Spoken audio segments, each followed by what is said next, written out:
Alright, welcome. So today we have Poseidon. He has been requested to do an updated build video for Season 3, so let's get right into it. First, we'll talk about his abilities and how they kind of matter into actually building Poseidon. Overall, he's known as his super bursty mage. However, you can go maybe like a Haste of Mentalis, Gem of Isolation combo where you can use your Trident, stick to people, and throw out a lot of auto attacks. And that kind of goes in hand with this passive. Basically, you throw out your basic attacks as long as they land. It could be on gods, jungle creeps, mini waves, or whatever. It fills up your tide, which is displayed right above your portrait here. And as that is filled up, that was the wrong one. As it fills up, you do get increased movement speed and more damage for your abilities. So that's pretty cool. So just be sure to keep throwing out auto attacks. And one last note is the whirlpool. So you drop it down. It takes maybe a second, maybe half a second for it to actually tick, meaning it will start doing its damage over time effects and it will actually apply the cripple. So if you're able to catch somebody in it and it starts taking away on them, you can buy the item called Gem of Isolation. What this does is it slows the target by 25% for 2 seconds. So for damaging over time abilities, it keeps refreshing that 2-second timer. So basically, you drop a whirlpool, it's going to slow them by 25%, as well as bring them inside and cripple them. This makes it super easy for you to land your Kraken or follow up with a tidal surge or allow your teammates to catch up. And that target might have to actually pop Purification just to get out of your whirlpool. So that is pretty much it. Now let's get into actually building Poseidon. Again, he's more of like a bursty mage. However, you can go some cooldown reduction items. It's totally possible. Poseidon is honestly pretty flexible. So starting with Conquest, you definitely want to go with the starter item called Vamp Shout. However, this patch in which I am recording in, the Soulstone has been buffed. So it now gives you additional 60 magical power in your next ability after collecting 5 souls. So you can go with Soulstone looking for a lot of power in the early game and pick up the purple pot.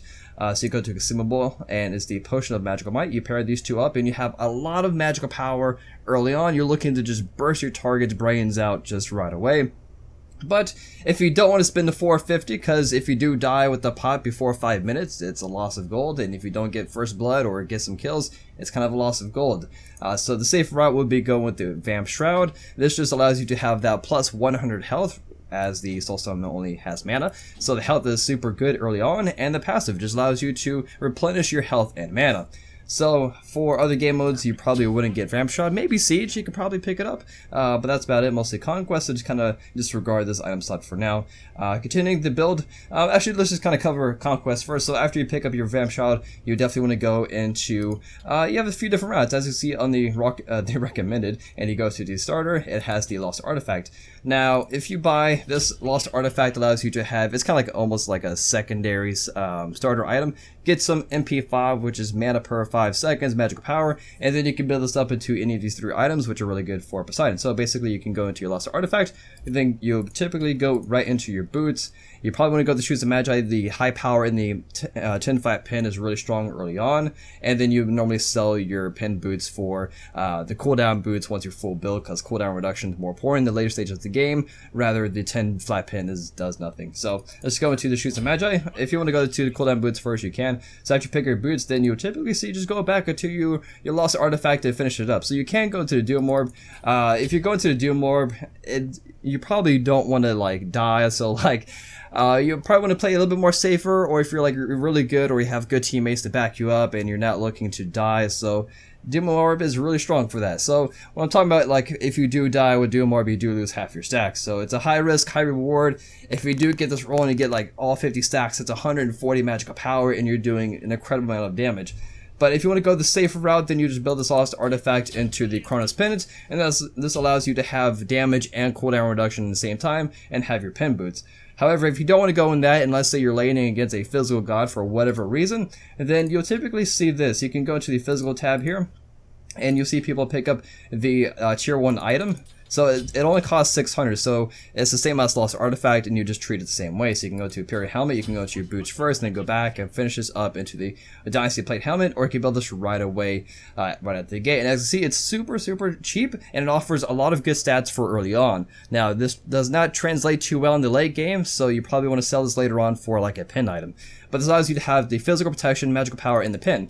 So when you have the 10-15 flat pin, and you have the 10 from Magi that is 25 flat magical penetration, early on, and the early penetration is so good because gods scale per level majority of the time, and in the early levels they're not going to have much magic protection, meaning you could do a lot of damage. You can get some close to true damage. So let's back it all up now, and let's just actually go into a item. Let's just go into like Doom Orb. So after you get your first couple items on, after boots, you do have a few options if you want to go into a stacking item.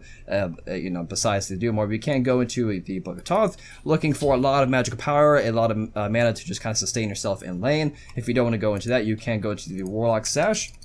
This allows you to have a lot more HP. It is a little pricey to build up into, but it's 100 stacks, so you can be stacking this for quite a while. But this allows you to be a little bit tankier, ideally, with more health. So those are some other options. You can go into the Gem of Isolation. Gem of Isolation works really well with Poseidon, just like I mentioned before, allowing you to apply your slows to your abilities, most notably your Whirlpool. So you can go into this if you don't want to go into a stacking item. And those are pretty much your main options. I mean, you could go into Chronos Pennant. After you boots, if you didn't pick up before, you can go to something like this if you really want to. But for now, let's just go into a really high-powered build, and let's just go into the Book of Thoth. Now, regardless of whatever item you get here after you boot, you definitely want to have a penetration item, right after that. And the best penetration item right now is actually the Obsidian Shard.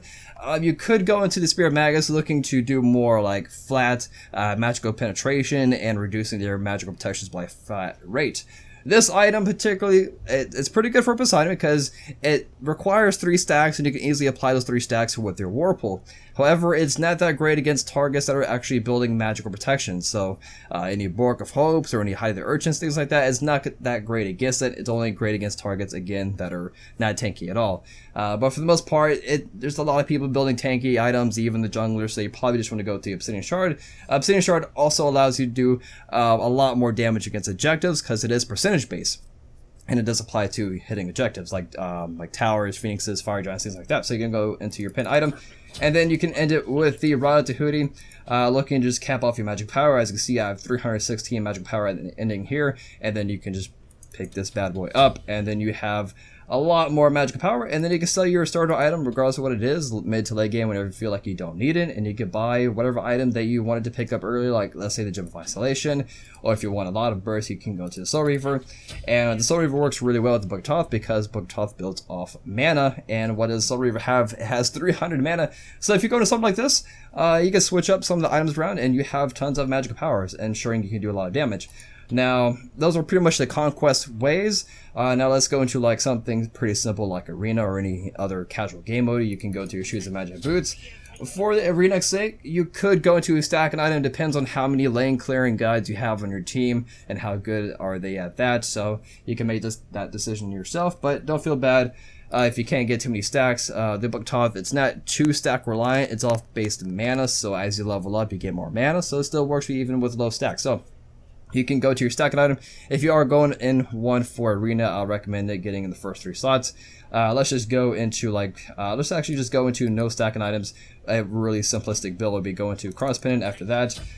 Stacking item, you can still go into one. If not, you can maybe just go into like Gem of Isolation, and then you can go to Obsidian Shard, and then end it with the good old classic items like Rod Tahuti, and then go. This would be a very simple build for Poseidon. You have a little bit of health from Gem of Isolation, you have cooldown reduction, you have a lot of burst items, you have pin, you have everything you ever want without any stacking, and things like that. Now if you want to go into a little bit more defensive, some really good defensive items would definitely be the Breastplate of Valor. It's really cheap, offering a lot of physical protections. You can pick this up if you're feeling pressured by a lot of physical gods. Let's say you're in Arena or Assault and there's tons of physical gods on the team, or a lot of assassins, then this would be a really good item to go into. So that pretty much wraps it up. You can go into attack speed builds. I'm not really going to go in depth with that. An attack speed build, I'd probably just replace maybe like I would still keep Gem of Isolation. I'd probably get rid of maybe like Soul Reaver for like a Haste Fatalis. I'm not really sure if the Gem of Isolation actually procs with your 2, so when you hit your 2 and you start throwing auto attacks, I'm not really sure if that applies the slow. But you can only imagine chasing somebody down with a crippling Whirlpool that has a slow and then chasing it down with Haste Fatalis. But yeah, that's pretty much it. Hopefully it was helpful. As far as relics, the good old classic Purification is really good for Poseidon because he doesn't have any CC immunity abilities at all, you can go into that. Watch out for enemies that have Sanctuary. They'll be using this to immune your Kraken, so just kind of take advantage of that 160-second cooldown on Sanctuary and just keep popping your ultimates on targets, and just keep that in mind. You can go to the Fantasy Blink, going for the Blink Whirlpool Krakens. Those are pretty hot too, or you could chase down people with Sprint and like Haste Mentalis, and they're just going to uninstall Smite. So that pretty much is it. Hopefully it was helpful.